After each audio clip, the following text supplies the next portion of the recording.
வச்சு அராஜகம் பண்ணி ஆற்ற குழி தோண்டி 4 கிலோமீட்டருக்கு மண்ணை அள்ளி அதை தடுக்க போனது நியாயமா தப்பா?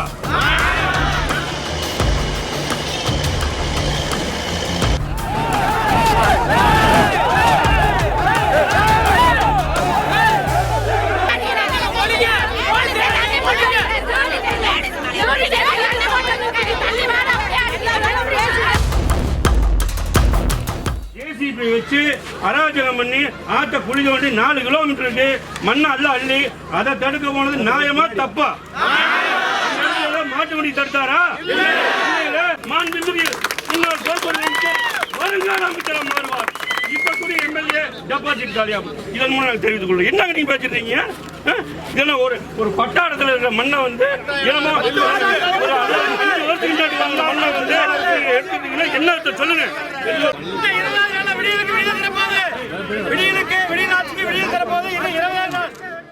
கலெக்டருக்கு அங்க ஆத்திர பிடிச்ச கலெக்டருக்கு எஸ்பிக்கு 2 நாளா தொடர்ச்சியா போகணும்னா ஒரு மரியாதை விட்டுங்களா சார்? நீங்க அது மட்டும் சொல்லுங்க சார். நீங்க வந்து ஒரு எஸ்பிக்கு கலெக்டர் எஸ்பி பேசணுமா இல்லையா? என்ன சார் பெரிய நாட்டு மக்களுக்கு தான் சார் அதிகாரி, எங்களுக்கு தான் அதிகாரி. அவர்கிட்ட பெரிய மாவட்டத்துக்கு பிரச்சனை ஒரு சட்ட ஒழுங்கு போது வந்து வண்டி சீஸ் பண்ணலாம் இல்லையா? கொண்டு விசாரணை பண்ணுவீங்களா? மணலையும் விசாரணை பண்ணுவீங்க?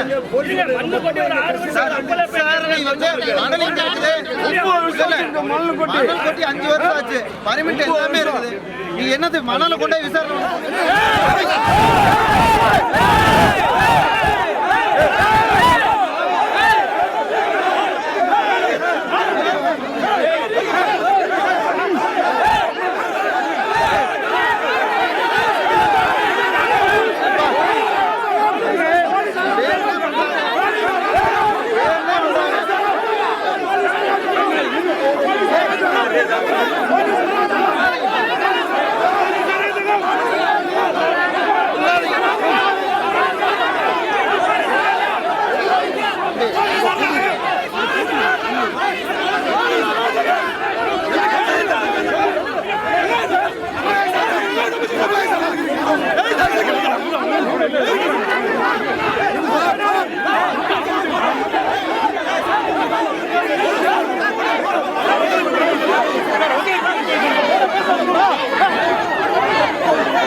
கடந்த திங்கட்கிழமை கரூர் மாவட்டம் வாங்கல் பகுதியில் தொடர்ச்சியாக நடைபெற்று கொண்டிருந்த மணல் கொள்ளையை, திருட்டு மணல் வியாபாரத்தை கையும் களவுமாக பிடித்து 10 வாகனங்கள், 5 ஹிட்டாச்சி வாகனங்கள், 5 லாரிகளை பிடித்து வாங்கல் காவல் நிலையத்தில் ஒப்படைப்பு செய்து முதல் தகவல் அறிக்கை பதிவு செய்த திரு எம்ஆர் விஜயபாஸ்கர் அவர்களை அனைத்து இந்திய அண்ணா திராவிட முன்னேற்றக் கழக முன்னாள் அமைச்சர் மற்றும் மாவட்ட கழக செயலாளர் அவர்களை அரசியல் ரீதியாக எதிர்க்க துணிவில்லாமல் தாங்கள் செய்து வந்த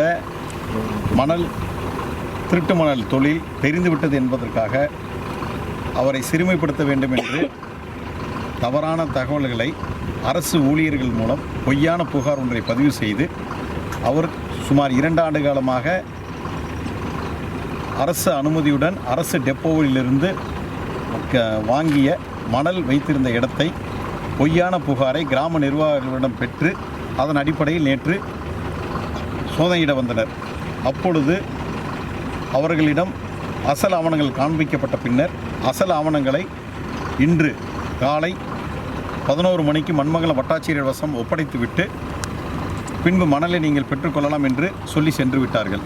இன்று காலை 11 மணிக்கு மண்மங்கலம் வட்டாட்சியர் அலுவலகத்திற்கு சென்று மண்மங்கலம் வட்டாட்சியரிடம் அவர்கள் சொல்லியிருந்த 12 யூனிட் மணலுக்கான ஒரிஜினல் ரசீதுகள் தமிழ்நாடு அரசு பொதுப்பணித்துறையிடமிருந்து மண் கொள்முதல் செய்த ரசீதுகளை ஒப்படைப்பு செய்த பின்னர் அதனுடைய உண்மைத்தன்மையை வாட்டர் ரிசோர்ஸ் டிபார்ட்மெண்ட் தமிழ்நாடு அரசிடம் இளநிலை பொறியாளரிடம் கொடுத்து அதை ஊர்ஜிதம் செய்துவிட்டனர். அவ்வாறு நடந்து கொண்டிருக்கும் பொழுதே இந்த இடம் ஒரு தனபால் என்பவருக்கு சொந்தமானது. இந்த இடத்தில் மணல் கொட்டியிருப்பதாக சொல்லி திருட்டு மணல் என்று பொய்யான புகாரை அதே கிராம நிர்வாக அலுவலரிடம் பெற்று சோதனையிட வந்தனர். அப்பொழுது இந்த நிலத்தின் உரிமையாளர் பெயரில் உள்ள கோர்ட்டு தீர்ப்பு நகலையும் மற்றும் இந்த மணலுக்கான கிரயம் பெற்ற தமிழ்நாடு அரசு பொதுப்பணித்துறை ஆற்று மணல் டிவிஷன் மூலம் கிரயம் பெற்ற மணலினால பில்லை முழுவதுமாக கரூர் நகர காவல் ஆய்வாளரிடம் இந்த பொய்யான முதல் தகவலை பதிவு செய்த காவல் ஆய்வாளரிடமும் கரூர் நகர டிஎஸ்பி திரு செல்வராஜரிடம் கொடுத்த பின்பு அதை வாங்கி பார்த்துவிட்டு இந்த ஆவணத்தினை நாங்கள் பொதுப்பணித்துறையிடம் கொடுத்து விடுவோம், அவரிடமிருந்து ரிப்போர்ட் வாங்குவோம், ஆனால் மண்ணை நாங்கள் எடுத்து செல்வோம் என்று கூறினார். பல்வேறு விதமான விளக்கங்களை கூறியும் ஒரிஜினல் ஆவணங்களை காண்பித்த பின்னரும் மேலிடத்திலிருந்து எங்களுக்கு அழுத்தம் கொடுப்பது காரணமாக நாங்கள் இந்த மணலை எடுத்துக்கொண்டே போக வேண்டும் என்று சொல்லி இப்பொழுது புக்லைன் மூலமாகவும் லாரி மூலம் ஏற்றிக்கொண்டிருக்கிறார்கள். 2 புகார் கரூர் நகர காவலத்தில் பதிவு செய்யப்பட்ட 2 மணல் சம்பந்தமான புகாரிலும் ஒரே கிராம நிர்வாக அலுவலர் தான் புகாரதாக இருக்கின்றார்.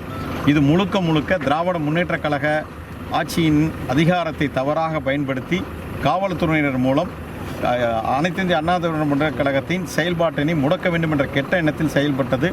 நீங்கள் எல்லாருமே அங்கே பார்க்கலாம், இந்த மண்ணுடைய உயரம், அந்த மண்ணுக்கு மேலே அந்த செடி எவ்வளோ தூரம் உயரமாக வளர்ந்துருக்குன்ட்டு பாருங்கள். செடி வந்து மண் உயரத்தை விட செடியோட உயரம் கிட்டத்தட்ட தரமட்டத்திலிருந்து 30 அடி உயரத்துக்கு அந்த செடி வளர்ந்துருக்கு. அப்போ அந்த மணல் வந்து எவ்வளோ ஆண்டுகளுக்கு முன்பு அங்கே போடப்பட்டிருக்குங்கிறது தெரியும். இந்த உண்மையை காவல்துறையினர் ஒப்புக்கொள்கிறார்கள். ஆனால் என்ன ஒரே வார்த்தை மீண்டும் சொல்கிறாங்க, எங்களுக்கு மேலிடத்திலிருந்து அழுத்தம் வருகிறது, அரசியல் ரீதியான அழுத்தம் வருகிறது, வேறு வழி இல்லாமல் நாங்கள் இதை செய்கிறோம் என்று சொல்லியுள்ளார்கள். இதை சட்ட ரீதியாக சந்திப்போம்.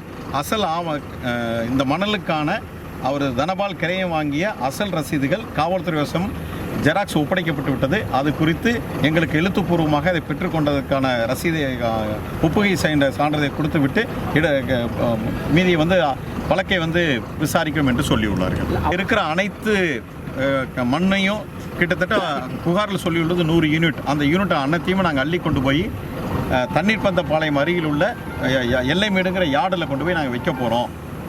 நீங்கள் அசல் ரசீதுகளை நாங்கள் கேட்கும் பொழுது பிடபிள்யூடி மூலம் அதனுடைய உண்மைத்தன்மையை பரிசீலனை செய்துட்டு உங்கள்கிட்ட திரும்ப ஒப்படைக்கிறோம் அப்படின்னு சொல்லியிருக்கோம். இந்த இடத்திற்கும் திரு எம்ஆர் விஜயபாஸ்கருக்கும் முனையளவும் தொடர்பு கிடையாது. இது ஒரு தனபால் என்பவருக்கு சொந்தமானது.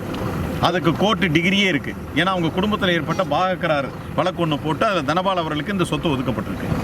கோர்ட்டு டிகிரி இருக்குது. இந்த கோர்ட்டு டிகிரியும் காட்டிட்டோம் நாங்கள் கரூர் நகர காவல் ஆய்வாளரிடம். எங்களுடைய ஆரம்பத்திலேருந்து நாங்கள் சொன்னது என்னென்னா, மணல் இங்கேயே இருக்கட்டும், 2 வருவாய்த்துறையினரை சேர்ந்தவரையும் 2 காவல்துறையினரை சேர்ந்தவரையும் நீங்கள் பாதுகாப்புக்கு போடுங்க. நாங்கள் கொடுக்குற பில்லை ஒரிஜினல் பில்லை நீங்கள் வெரிஃபை பண்ணுங்கள். பிடபிள்யூடியில், அதாவது என் பிடபிள்யூடி மூலம் தான் வாங்கப்பட்டதான்னு வெரிஃபை பண்ணுங்கள். உண்மையை தெரிஞ்ச பின்னாடி அது உண்மையான பில்லாக இருந்தால் மண் இங்கே இருக்கட்டும். அது மேலும் உங்களுக்கு ஏதாவது சந்தேகம் இருந்தால் நீங்கள் மண்ணை இல்லைங்கன்னு சொல்லி சொன்னோம். அதுக்காக சுமார் 2 மணி நேரம் பேசி பார்த்தோம். ஆனால் மீண்டும் காவல்துறை சொல்வது ஒரே வார்த்தை தான், அரசியல் ரீதியான அழுத்தம் எங்களுக்கு உள்ளது, மேலிடத்திலிருந்து அழுத்தம் உள்ளது. இதையே மீண்டும் சொல்லிக்கொண்டே இருக்கிறார்கள். எஃப்ஐஆரின் படி எஃப்ஐஆரில் சொல்லியிருக்காரு மணியார் என்ன சொல்லியிருக்காருன்னா, அவர் அஇஅதிமுக பொறுப்பில் இருக்கிறதா சொல்லியிருக்கார். அவர் ஒரு கிராம நிர்வாக அலுவலர் எவ்வாறு அதை தெரிந்து கொண்டார் என்பது எங்களுக்கு தெரியல. அவர் புகாரில் மட்டும் அப்படி சொல்லியிருக்கார். அவர் கட்சியில் பொறுப்பில் இருக்கிறதான ஆதாரப்பூர்வமான தகவல் எதுவும் இல்லை. ஆனால் இது முழுக்க அரசியல் ரீதியான ஒரு பொய்யான வழக்கு. திரு எம்ஆர் விஜயபாஸ்கரை அரசியல் ரீதியாக சந்திக்க முடியாதவர்கள் செய்யும் ஒரு சொல்லப்போனால் ஒரு தவறான நடவடிக்கை. காவல்துறையினரை தவறாக பயன்படுத்துகிறார். சட்ட ரீதியாக இதை சந்திப்போம். கரூர் நகர காவல் ஆய்வாளரிடம் நான் தெளிவாக சொல்லிட்டேன். இதை நீங்கள் தவறான வழக்குன்னு தெரிஞ்சால் உங்கள் மேலே கண்டிப்பாக நான் இப்போ மெலிசியஸ் ப்ராசிக்யூஷன் நடவடிக்கை இருப்பேன்னு சொல்லிட்டேன். அடுத்தது இந்த ரசீதுகளோட ஒரிஜினல் நாளைக்கு அவங்க சொல்லியிருக்காங்க, உங்களுக்கு நான் ஒப்படைக்க சொல்லி தகவல் கொடுக்குறோம், கொண்டாந்து கொடுங்கன்னு இருக்காங்க. ஏன்னா திரு எம்ஆர் விஜயபாஸ்கர் அவர்கள் குடும்பத்திற்கு பாதிக்கப்பட்ட இடத்தில் நேற்று சோதனையிட்டு எடுத்த 12 யூனிட் சுமார் 12 யூனிட்டுக்கான மணலுக்கான ஆவணங்களை நாங்கள் ஒப்படைப்பு செய்து அவை அனைத்தும் உண்மை என்று முடிவு செய்ய பிடபிள்யூடியில் தெரிஞ்சு சொல்லிட்டாங்க. இது எல்லாமே உண்மையானது, இது இந்த மணல் சம்மந்தப்பட்டதுன்னு சொல்லிட்டாங்க. அதனால் அதை மறுபடியும் அந்த வழக்கை கொண்டு போக முடியாது, அந்த பிரச்சனையை கொண்டு போக முடியாதுங்கிறதுக்காக இந்த இடத்த சூஸ் பண்ணி வந்திருக்காங்க. இவருக்கு இந்த நிலத்துடைய உரிமையாளருக்கும் திரு எம்ஆர் விஜயபாஸ்கருக்கும் எவ்விதமான முனையளவு தொடர்பும் கிடையாது. இருவரும் வேறு.